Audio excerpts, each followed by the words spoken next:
Bismillahirrahmanirrahim. Assalamualaikum warahmatullahi wabarakatuh.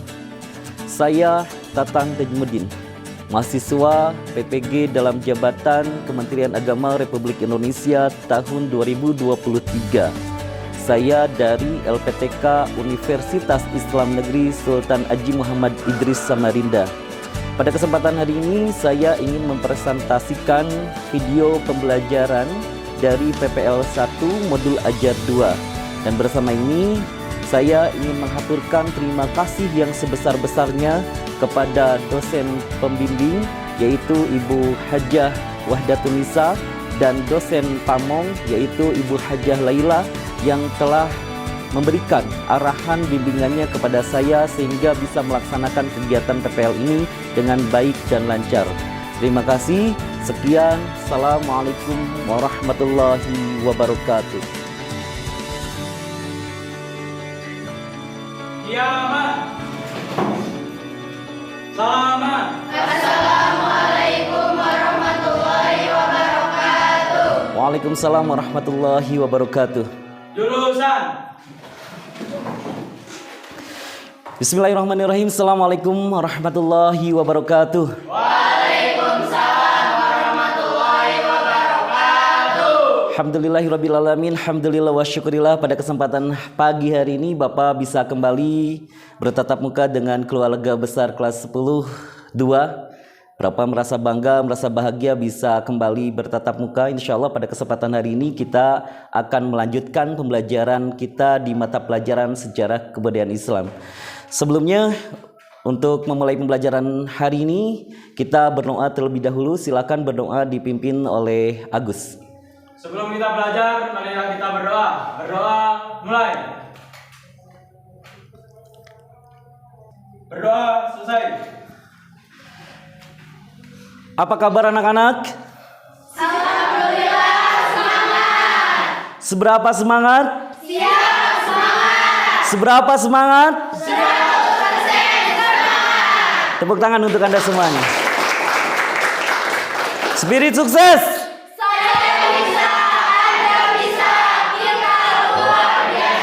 Luar biasa. Tepuk tangan kembali untuk Anda semuanya. Ya, pada kesempatan hari ini sebelum kita memulai pembelajaran, Bapak coba cek terlebih dahulu keadaan kelas kita. Di hari ini Bapak perhatikan ada 3 kursi yang kosong. Ternyata untuk hari ini Saudara Samsa tidak bisa hadir, kemudian Wila juga tidak bisa hadir. Satu lagi itu Wida ya, tidak bisa hadir. Betul? Oke. Ya tidak jadi masalah. Yang penting kita semua hadir di sini. Mudah-mudahan terus selalu senantiasa diberikan kesehatan oleh Allah Subhanahu wa taala. Oke. Selanjutnya ya, pada kesempatan hari ini sebelum kita memulai pembelajaran ya, Bapak ingin menyampaikan dulu atau menegaskan terlebih dahulu materi yang telah kita bahas di minggu kemarin. Kita ingat bahwa materi yang kita bahas di minggu kemarin itu adalah materi tentang wafatnya Rasulullah Sallallahu Alaihi Wasallam. Bapak akan kasih 2 pertanyaan tentang seputar materi yang kemarin kita bahas. Mudah-mudahan masih ingat sehingga kita bisa melanjutkan ke materi selanjutnya. Pertanyaannya adalah, nih ya, perhatikan baik-baik. Kapan Rasulullah Sallallahu Alaihi Wasallam wafat? Acungkan tangan lebih dahulu. Oke, silakan. Sulis kapan? Rasulullah SAW wafat pada tanggal 12 Rabiul Awal tahun 11 Hijriah. Oke, terima kasih. Tepuk tangan untuk Sulis. Tepat sekali. Ya. Selanjutnya pada materi kali ini kita akan coba untuk melanjutkan materi ke materi yang selanjutnya. Di materi ini tentunya masih materi menarik untuk kita simak, untuk kita bahas. Karena pada materi ini tentunya kita akan mengetahui beberapa poin terpenting dalam sejarah kebudayaan Islam. Nah, materi yang akan kita bahas boleh dilihat di slide yang sudah Bapak munculkan. Yang menjadi alur tujuan pembelajaran untuk hari ini itu kita belajar tentang periode Al-Khulafaur Rasyidin Atau lebih tepatnya dalam capaian pembelajaran, kita harus memahami substansi dan strategi dakwah Islam periode Al-Khulafaur Rasyidin. Nah, tujuan pembelajarannya adalah menganalisis substansi dan strategi dakwah Al-Khulafaur Rasyidin sebagai upaya menanamkan sikap kepemimpinan, tanggung jawab dan disiplin. Kemudian dalam alur pembelajaran atau yang kita sebut ATP, pertama kita harus mampu menganalisis proses pengangkatan Abu Bakar As-Siddiq menjadi khalifah. Yang kedua, kita harus mampu menganalisis bagaimana kebijakan-kebijakan Abu Bakar As-Siddiq ketika menjadi khalifah. Ini akan menjadi materi yang menarik untuk kita bahas. Karena apa? Karena pada materi ini kita akan mendapatkan berbagai poin pembelajaran, terutama adalah untuk mensinergikan pada saat ini.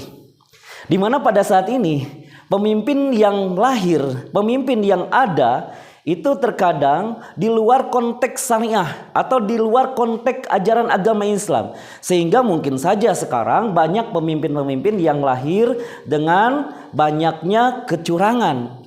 Salah satunya contoh banyak pemimpin yang korupsi, banyak pemimpin yang nepotisme, banyak pemimpin yang kolusi. Itu semuanya karena pemimpin-pemimpin sekarang lahir tanpa melihat bagaimana luar biasanya pemimpin-pemimpin umat Islam terlebih dahulu. Nah, dalam pembelajaran sekarang kita akan mengetahui bagaimana luar biasanya para pemimpin, para khalifah umat Islam yang mampu mengembangkan agama Islam dan mampu juga mengembangkan kebudayaan, ekonomi umat Islam saat itu.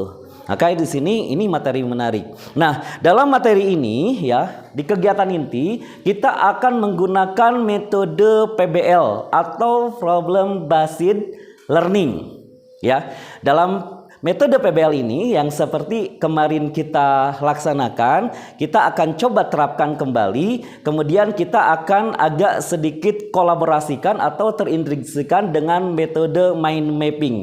Ya, nanti kita akan dimulai dengan pertama adalah kita harus menyimak video dan gambar yang Bapak nanti akan sampaikan.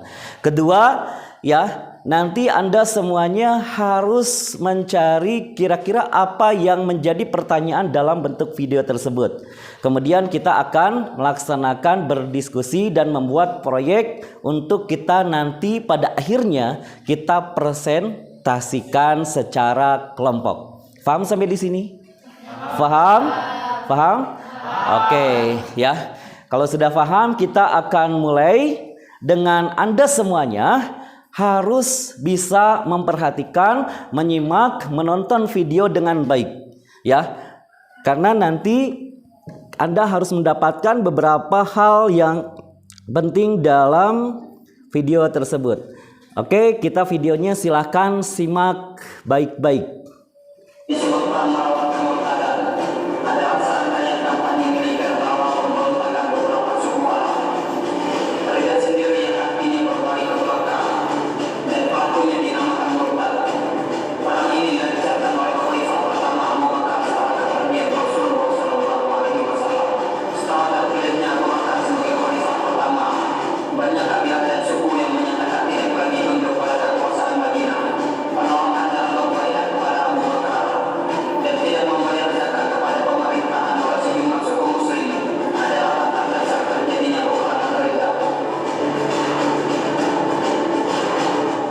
Oke, baik anak-anak, setelah kita menyimak, menonton video barusan, tentunya muncul beberapa hal yang mungkin bisa jadi pertanyaan untuk kita semuanya. Ya, kira-kira ada pertanyaan apa yang ada di benak Anda setelah melihat tayangan tersebut? Acungkan tangannya terlebih dahulu. Silakan. Ayo. Ya, silakan, Sterli. Bagaimana kepemimpinan umat Islam pasca wafatnya Rasulullah SAW? Oke, bagaimana kepemimpinan umat Islam setelah wafatnya Rasulullah SAW? Pertanyaan yang bagus ya, terima kasih. Silakan tepuk tangan untuk Sterli. Jadi muncul satu pertanyaan, satu permasalahan ya, bagaimana kondisi atau keadaan umat Islam setelah wafatnya Rasulullah Sallallahu Alaihi Wasallam, atau bagaimana kepemimpinan umat Islam setelahnya Rasulullah wafat. Itu pertanyaan yang bagus. Ada lagi nggak satu pertanyaan untuk tayangan tersebut? Apa yang Anda ingin tanyakan? Silahkan. Izin untuk bertanya. Ya, boleh. Bagaimana proses pengangkatan sahabat yang terpilih menjadi khalifah? Bagaimana proses pengangkatan sahabat yang terpilih menjadi khalifah menggantikan Rasulullah SAW? Pertanyaan yang cerdas. Tepuk tangan untuk Agus. Nah, dari dua pertanyaan tersebut, tentunya ini akan menjadi masalah yang harus kita pecahkan, masalah yang harus kita coba cari solusinya. Ya, dari dua permasalahan tersebut. Permasalahan pertama, bagaimana bagaimana umat Islam, kepemimpinan umat Islam setelahnya Rasul wafat. Pertanyaan yang kedua, bagaimana ya cara atau proses pengangkatan sahabat menjadi khalifah, menjadi pemimpin setelah Rasulullah SAW wafat. Nah, kita akan memecahkan masalah tersebut tentunya dengan secara berkelompok, ya, melalui metode PBL yang terintegrasi dengan mind mapping. Ya, langkah pertama tentunya kita akan membentuk kelompok terlebih dahulu. Nah, kita akan coba untuk membuat kelompok belajar dalam materi ini. Bapak sudah membuat sebuah aplikasi ya. Aplikasi ini tentang bagaimana cara kita menentukan kelompok. Sengaja Bapak masukkan dulu nama-nama semuanya di sini supaya tidak ada diskriminasi, atau misalkan yang pintar mau yang pintar, yang cerdas mau dengan yang cerdas lagi. Supaya lebih netral, kita menggunakan aplikasi ini ya. Coba di spin namanya, siapa yang keluar masuk ke kelompok 1. Nah, kita akan tentukan yang pertama. Siapa yang akan masuk di kelompok 1? Perhatikan baik-baik ya, namanya akan keluar. Nih, kita akan coba siapa yang menjadi kelompok 1 terlebih dahulu. Nah, kita lihat. Oke, siapa yang akan keluar nama untuk sebagai kelompok 1? Ya.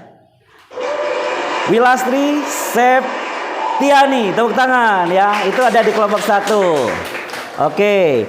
Kita sekarang pilih untuk kelompok 2 ya. Kira-kira siapa yang masuk ke kelompok 2? Coba lihat siapa yang keluar namanya untuk ada di kelompok 2. Ternyata adalah Sally.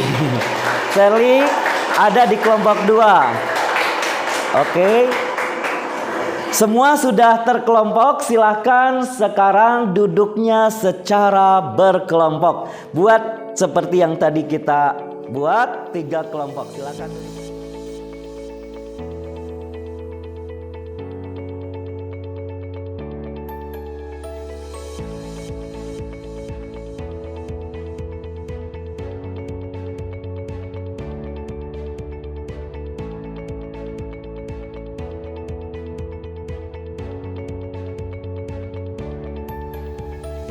Oke, baiklah anak-anak, kelompok sudah kita buat nih seperti ini sesuai dengan yang tadi ditentukan oleh aplikasi ya. Setelah kita berkelompok, sekarang silahkan berdiskusi dengan kelompoknya masing-masing untuk menjawab permasalahan tadi yang muncul. Silahkan pimpin oleh 1 orang, kemudian bekerja bersama-sama, ada pembagian mana yang harus kita kerjakan, kemudian juga nanti siapa yang akan menyampaikan presentasi dari hasil pekerjaan kita secara kelompok. Dapat dipahami? Oke. Nah, sebelum ini nanti saya akan bagikan dulu ini ya, bagikan dulu. Mohon untuk diperhatikan semuanya, ini sudah saya siapkan.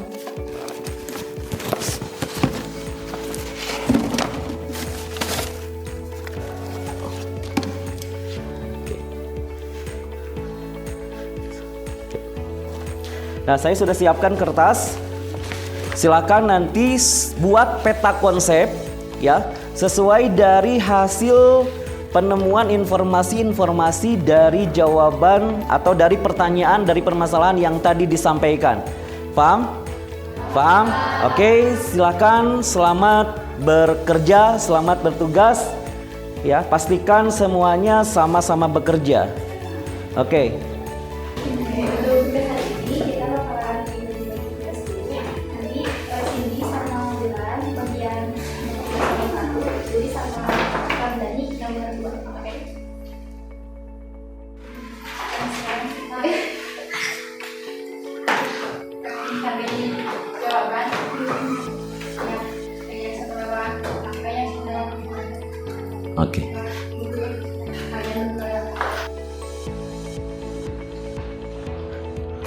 Baik, apakah sudah ditemukan informasi-informasinya? sudah Dari internet ada? ada. Oke, dari buku paket ada? Oke, setelah mendapatkan informasi, ya, kemudian buatkan peta konsepnya. Ya, buatkan dalam peta konsep dari kertas yang tadi Bapak bagikan. Kemudian peta konsepnya nanti Bapak siapkan di papan tulis kertas untuk kita tempel di depan. Dan pada akhirnya di bagian finalnya, finishnya, Anda akan mempresentasikan dari masing-masing peta konsep yang dibuat. Dapat dipahami? Siap. Oke. Silakan buat peta konsepnya dari hasil pencahariannya. Baik anak-anak, tolong diperhatikan. Ini pekerjaannya sudah selesai ya, buat peta konsepnya. Setelah selesai pekerjaan peta konsepnya, silakan Bapak sudah menyiapkan kertas di depan ya untuk diisi dengan peta konsepnya masing-masing.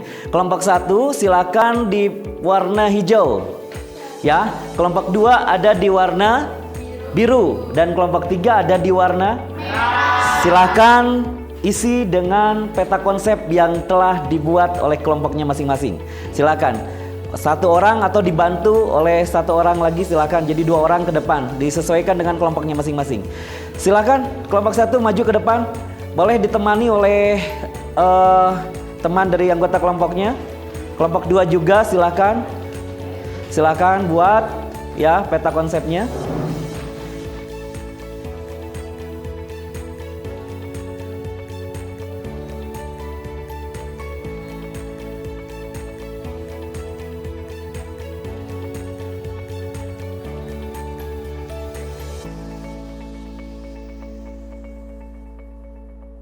Baik, anak-anak sekalian, telah kita lihat bersama bahwa peta konsepnya sudah dibuat.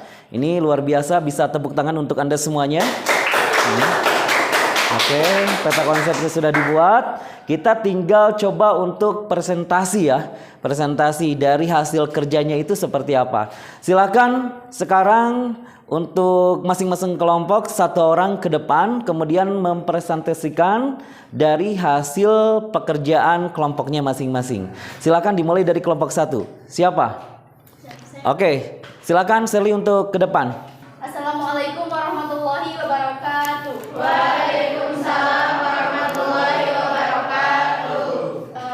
Perkenalkan, nama saya Serli. Di sini saya akan menjelaskan terkait materi tentang substansi dan strategi dakwah Islam periode Khulafaur Rasyidin Abu Bakar Asy-Syiddiq.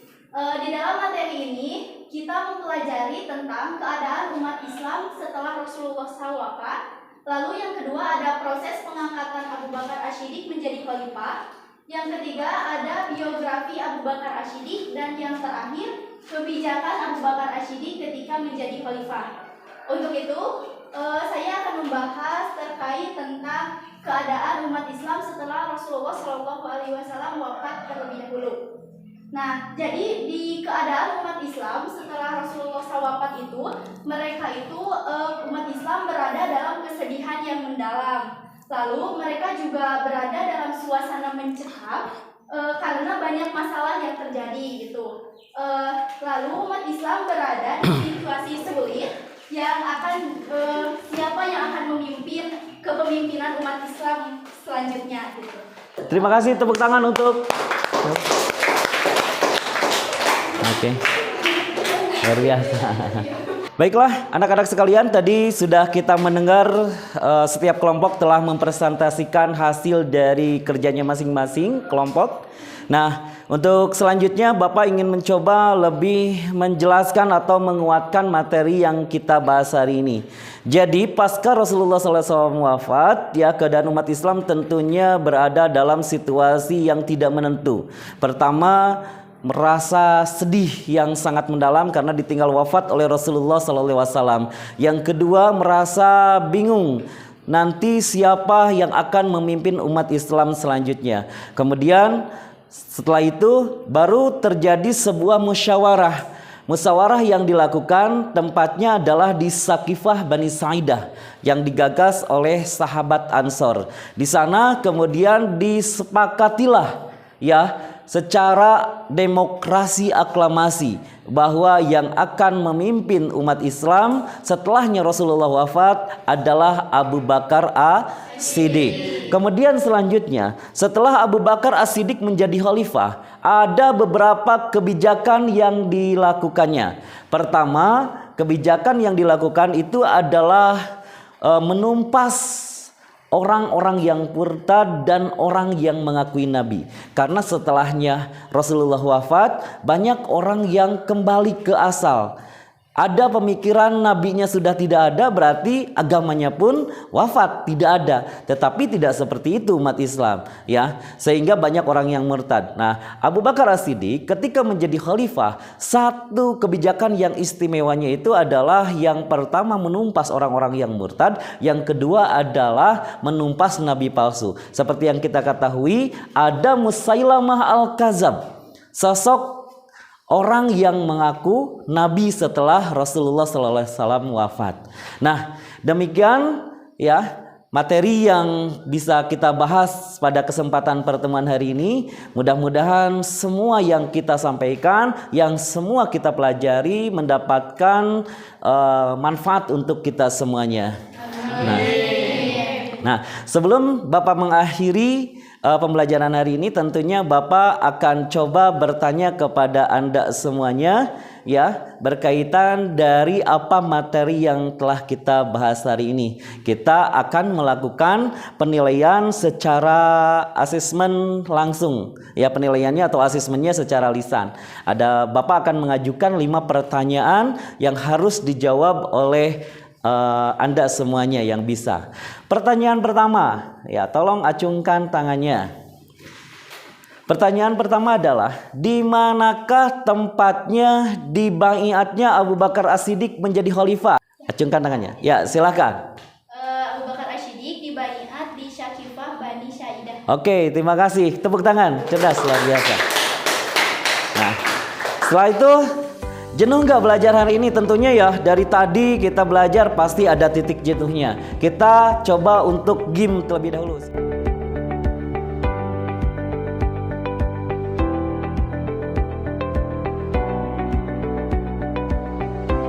Kita akan coba cairkan dulu ya, biar semangat kita lebih hidup lagi. Ya, walaupun sudah selesai tapi kita tetap harus semangat. Coba kita berdiri semuanya. Ya, silakan yang berdekatan, silakan untuk saling berhadapan. Oke. Nah, ya, untuk yang saling berhadapan. Yang tidak ada karena itu ya. Silakan. Kemudian kita kasih jarak 1 langkah ke belakang. Oke, maju nah. Ya, kemudian tangannya siapkan kayak semacam mau bersalaman, ya, tapi agak jaraknya jauhan 1 jengkal. Nah, kita akan permainan hitam hijau hitam hijau. Yang hitam itu harus menampar tangan teman kita. Berarti yang hijau itu harus menghindar. Dan sebaliknya, ketika Bapak bilang hijau, yang hijau menampar, yang hitam menghindar. Nah, kita tentukan dulu ya, yang hijau, yang hitam itu yang silakan, yang hitam, Cung. Yang hitam, berarti yang hitam sebelah sini, yang hitam. Oke. Hitam. Oke. Ya, sekarang yang hijau. Oke, sudah sepakat semuanya ya? Kita mulai. Silakan, perhatikan. Yuk, silakan tangannya siapkan agak. Nah, gitu. Betul. Ya, kita mulai. Hitam, hijau, hitam, hijau, hitam, hijau, hitam, hijau, hitam, hijau, hitam, hijau, hitam, hijau, hijau. Oke. Oke. Pembelajaran telah selesai kita laksanakan. Mudah-mudahan pembelajaran hari ini sekali lagi tentunya akan banyak manfaat yang bisa kita ambil, dan tentunya mudah-mudahan pembelajaran hari ini menjadi pembelajaran yang menyenangkan untuk kita semuanya. Ya, sebelum kita mengakhiri pembelajaran hari ini, kita cek semangatnya terlebih dahulu. Seberapa semangat? Siap! Seberapa semangat? 100% semangat! Tepuk tangan untuk Anda semuanya. Sekian, terima kasih. Wabillahi taufiq wal hidayah. Wassalamualaikum warahmatullahi wabarakatuh.